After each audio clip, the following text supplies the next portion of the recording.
volbrengt, die zelf heeft. En wat gebeurt met degene die het wel allemaal volbrengt? Degene die naar de volmaakte wet werkt. Als je de woord van God volbrengt, dan zul je vrij zijn. Degene wat je weerhouden.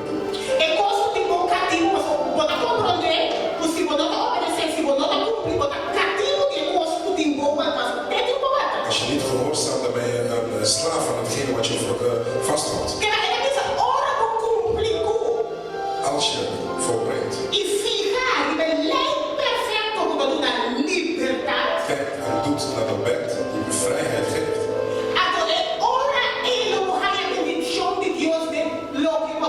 En dan zul je zegeningen van God ontvangen en alles wat je doet. Als ik jullie zou zijn, dan zou ik dit thuis nogmaals doorlezen. En kijk waar je zelf voor rechtvaardigt. Kijk, ga naar wat je nog steeds voor door bevangen bent. Kijk wat mij weerhoudt om mijn zegeningen te krijgen. Ik spreek nu over persoonlijke vorming. Geen vorming van je broer of zus. Jouw vorming, persoonlijk. Heb je soms problemen met je manier van reageren?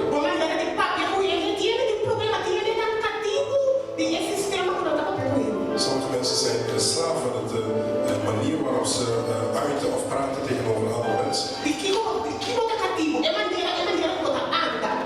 Waarvan ben je slaaf? Hetgeen wat je doet.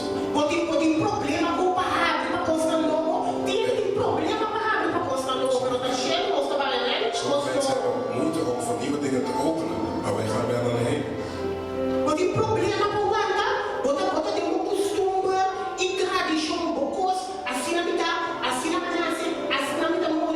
Ben je in gewoonten en tradities? Ja, zo ben ik geboren, zo zal ik sterven. Wat houdt jou vast? Je kan dat niet mee. Dat is iets negatiefs in je leven. Je moet open kunnen staan. Open van God. Heb je problemen met confrontatie? Heb je problemen met gehoorzaamheid? Sommige mensen voelen zich slecht omdat ze God moeten gehoorzamen. Ik heb dit ooit gehoord. Waarom moet ik alles wat God zegt doen? Goeie beeld. Wat zijn jouw slappe handen? Als je slappe handen hebt, dan moet je aannemen dat je dat gewoon hebt. Wat zijn jouw knikkende knieën? Wat is jouw beperking?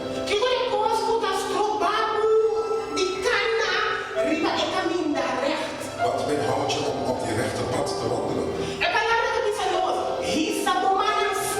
Het woord zegt, verhef je slappe handen. En streng. Breng ze omhoog. Streng, de knikkende knieën.